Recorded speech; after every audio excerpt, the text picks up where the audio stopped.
Yeah, for those young people out there into the meth, the drugs and that, please stop. Because it's one of the most devastating things that we have going for us right now, is we're losing a lot of young people. And we don't need to lose them.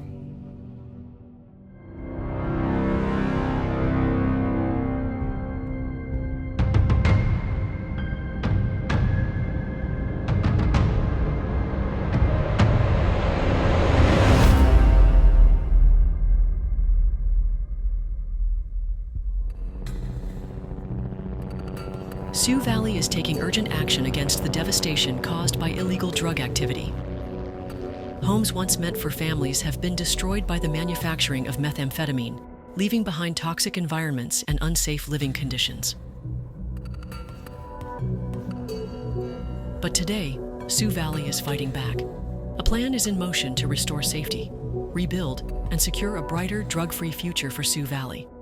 This investigation takes you inside the reality of these homes, the challenges faced by the housing department, and the urgent actions being taken to restore safety and security.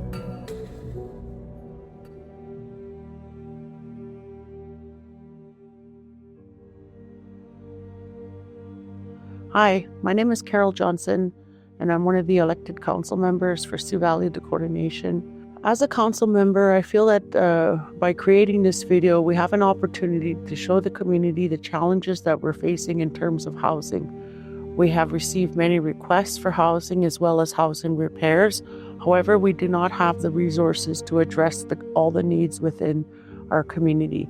We have a huge housing list of people that would like to have their own home, many of them young families, and as well as our off-reserve members. We have elders that want to return back to the community with their families, and unfortunately we have a huge list of people that are requesting housing repairs, and many of them are due to medical reasons because of the age of the homes. And again, we just don't have the adequate resources to fix all the homes that are required. It leads us to a situation where we would like to fix all the homes with the children and the elders. However, it's just not possible considering we don't have the proper funding to do that. We have a lot of illegal drug activity in our community, and it's now taken a toll on our housing. As a result of home visits, we've come across some pretty bad situations where some of these houses are totally demolished, and the worst thing about this is that there's children in the homes. So if a community member abuses that home, it then costs more money to fix and repair some of these homes. So we have seen costs anywhere from $80,000 to $150,000 to fix some of these homes. So it's starting to become a big issue, and this is not just an issue for Sioux Valley, it's an issue for all the communities in and around Sioux Valley that are struggling with these same issues. When we look at our housing, we have about 381 houses in our housing stock. So now we have roughly 89 new housing applications, and our allocations for any given year could be from 10 to 15 houses if we're lucky. There's no way that we're going to keep up with the demand for housing in our community. So we need to come up with a plan.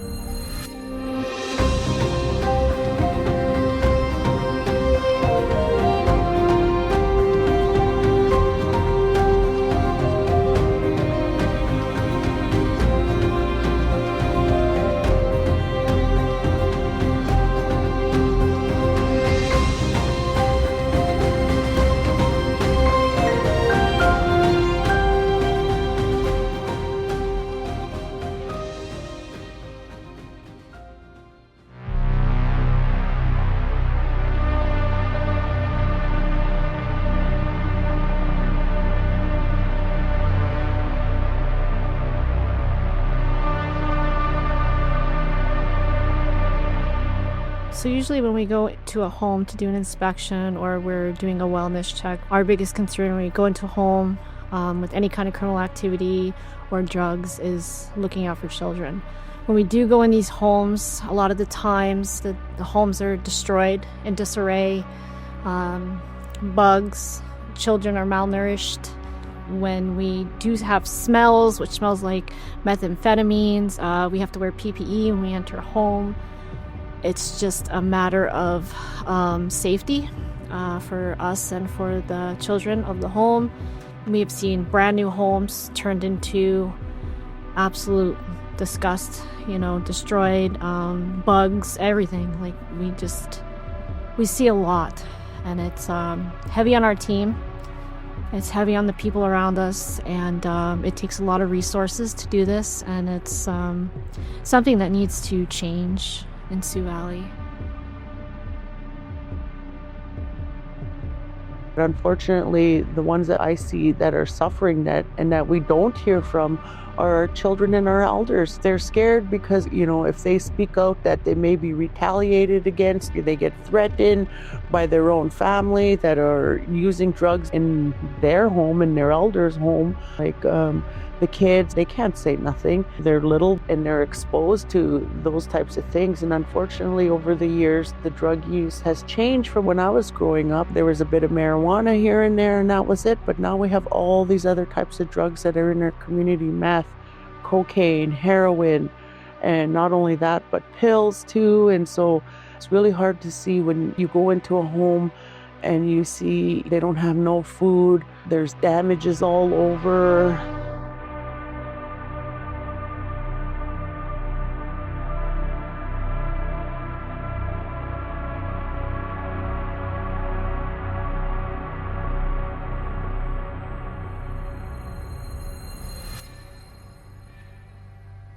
Well, the impact is when there's children involved, we have to have DTS come in, and usually the children are taken and have to be put into another home.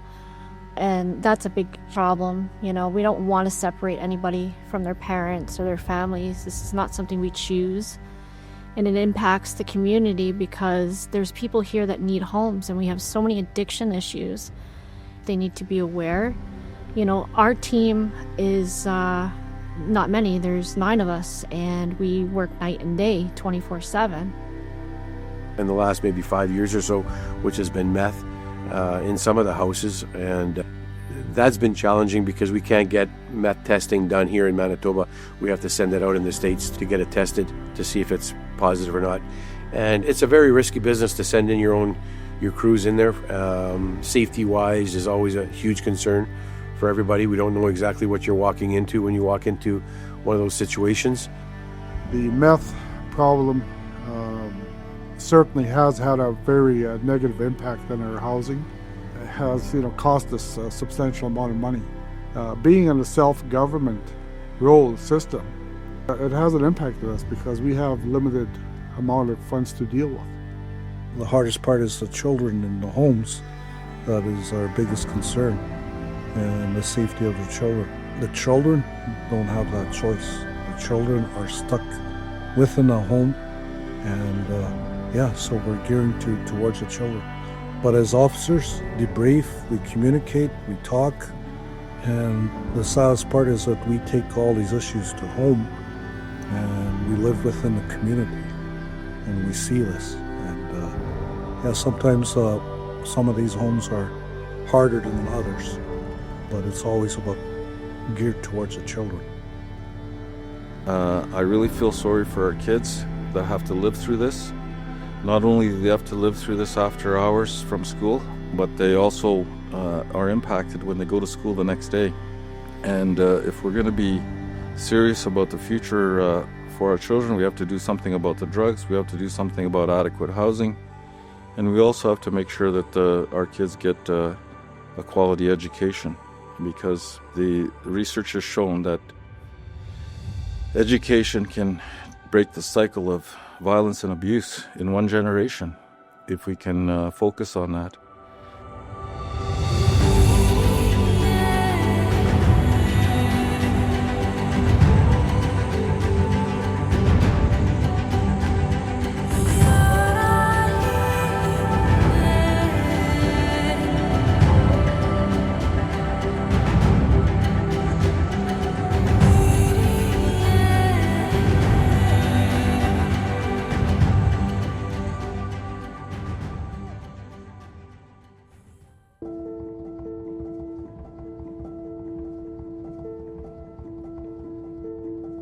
So one of the first things that we did was we updated our housing policy. It wasn't updated for a while, so it needed to have some updates in order to address the situation, which included giving the housing staff the authority to go into homes, to do inspections, to look at if there's any type of complaint or even structures that are being built in, updating our laws to make sure that our community members are protected from illegal drugs and drug use within the homes.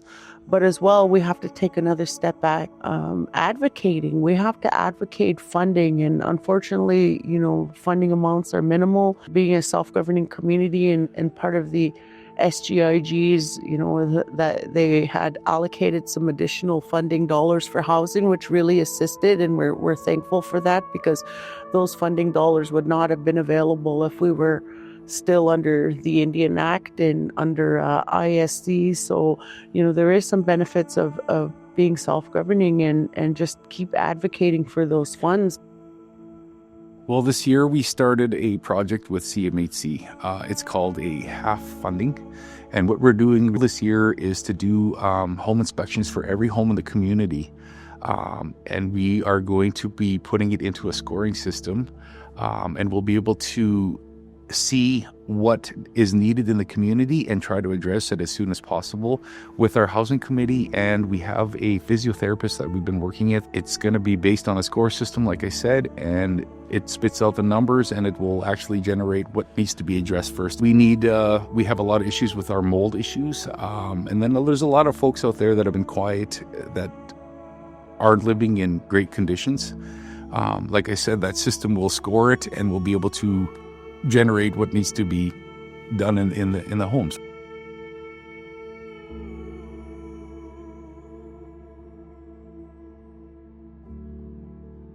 We also have to deal with renovations of people, some of them elders, some young people that are, we have issues with some of these houses. There was a lot of moisture that got into these houses, and we have mold issues. Well, we're almost at a crisis situation sometimes with the mold. And now, we have the meth problem. So at times we're kind of in that mode where we're running around putting out little fires, and we don't get the first job done and we're already on the second or third one. That happens. But we have a good housing crew, and they do their best to try and stay on top of these things. They can only do so much, and that's where the problems lie sometimes.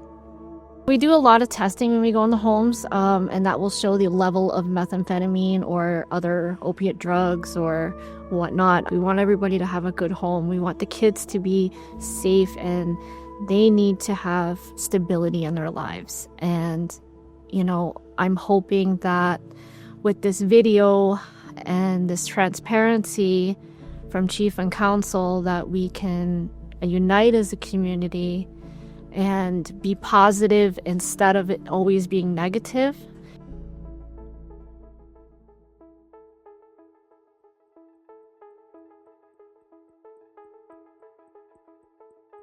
So I would just say, educate yourself on maintaining your house, replacing furnace filters, HRV filters, on an ongoing basis. Keep it dry, and if you keep your house dry, then you keep it mold-free. If your humidity is too high in the house, this is where it attracts mold, and then that's where people can be affected by mold because they're allergic to it. But at the end of the day, just keep it clean, keep it dry, and educate yourself on general maintenance. The basics from everybody. I know we visited quite a few homes, and just the maintenance of the home, cleaning up, keeping things away from the walls, using blankets as curtains. The little things like that will keep the house more energy efficient, I guess you could say, in a way too, because when we see these things in the long run, I would have liked to see the community do is just take a little more pride in their home and not depend on the nation to be taking care of everything for them. People ought to look after their home. They ought to appreciate it. It's not every day you're given a home. So if you get one, look after it. Don't abuse it. And if you need help in an issue with regards to your home, then let the housing department know. These are simple things you can do to look after your home. Proper care and maintenance. I think at some point we're going to look at doing some workshops on those kind of things, minor repairs. So we're looking at trying to help our membership in keeping their homes safe and hopefully in a condition where they don't degrade over time. Goes back to, taking pride in your home and your community. You have to keep the areas clean. And if you can't do that, then, let us know. We can send help. Like, we have the exterminators that can come to the community, especially when you're dealing with mental health issues and if you're dealing with addictions and whatnot there. But there is help. Like, we're here to help. We want people to take pride in their home.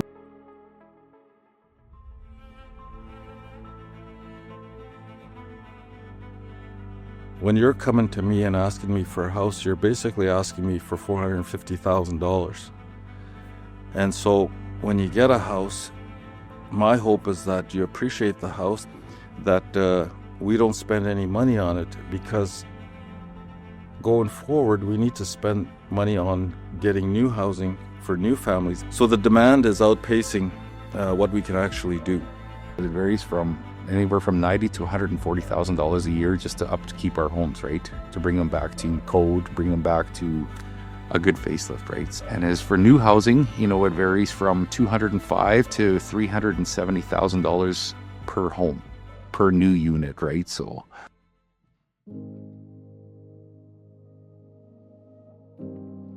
like, we are listening, and sometimes it may seem like we're not listening and we're not doing anything or we don't care.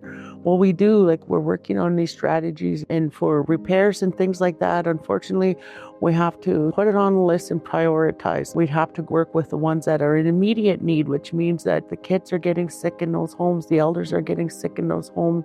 So we can't just say, yes, we're going to come and fix your house, or even if we do an assessment and get our housing staff to look at what's required in terms of repairs, it has to go on a list. And I know everybody's always upset about that. So unfortunately, until then, we just have to keep patient and do the best you can to keep your house, in a good condition. And again, if you have challenges or if you need help with that, we can work with you to get the support that you need to start, start by cleaning it and small maintenance tips. So, working with our housing department to put on workshops on maintenance, home maintenance, very, general home maintenance tips that we can use in order to assist you.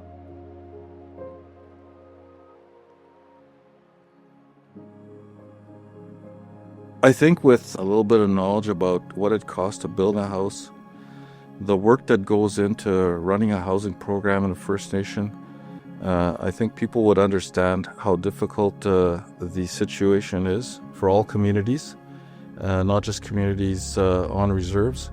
It's difficult for RMs, cities, most urban centers to start building new homes. So we need to appreciate what we have, and we need to have a plan going forward on how we're going to get more housing. I'm just enjoying watching this community develop the way it is. And from where it was 20 years ago to where it is today, big difference, and it's very nice to see. FNSO is going to be working very hard with RCMP over the next couple months. We are looking at a drug task force. We are really going to step the hammer down now. We've had too many deaths and too many suicides. It's not fair that a group of people, come in and cause so much havoc for people that are really trying hard. And we understand people have addictions. And I bet you if you spoke to some of them that have addictions, they don't want the addiction. It's just an addiction they can't get rid of. And we're willing to do what it takes to help them get through that. You will see FNSO doing a lot more. Car checks, tickets, speeding. We have radars now, so all those things are going to come in play, and RCMP is also left hand with us right now. In order to have a safe community, we need the next generation to fill up all these different positions in every area through health, through everything, including FNSO. So we're calling out for the young generation to apply for the FNSO program to come and help protect and keep the community safe. The message is that we have to be more responsible in taking care of our own people, our own families. It's being in a self-governing situation. As I said, things are going to get limited very soon. and we need to maximize all our resources, what little that we have. We're in that situation where we're, building up the infrastructure. We just put in a new water power plant. Those things we have to recoup somehow. It's not always free money, and be patient with each other, a little bit more understanding, and try to get, some of the work that's done. In closing, I just wanted to say that, it is really hard for us to listen to our community and knowing that we can't help you guys immediately. And it's frustrating, and it's hard on us, and I know it's hard on you guys too. And it's hard when you see those homes that are boarded up in our community, knowing that there's a home there, but nobody can live in there right now because we don't have the funds to fix it properly so that a family can live in there. So, it is hard, but we're going to keep working. We're not giving up. We want to do what's right and do what's best for our community and for the youth. So, we just wanted to create this video so that you guys could see the challenges that we're facing as a community. And I know that a lot of other communities are in the same situation, which doesn't make it any better, but it is out there, and a lot of the communities are facing these challenges. So thank you.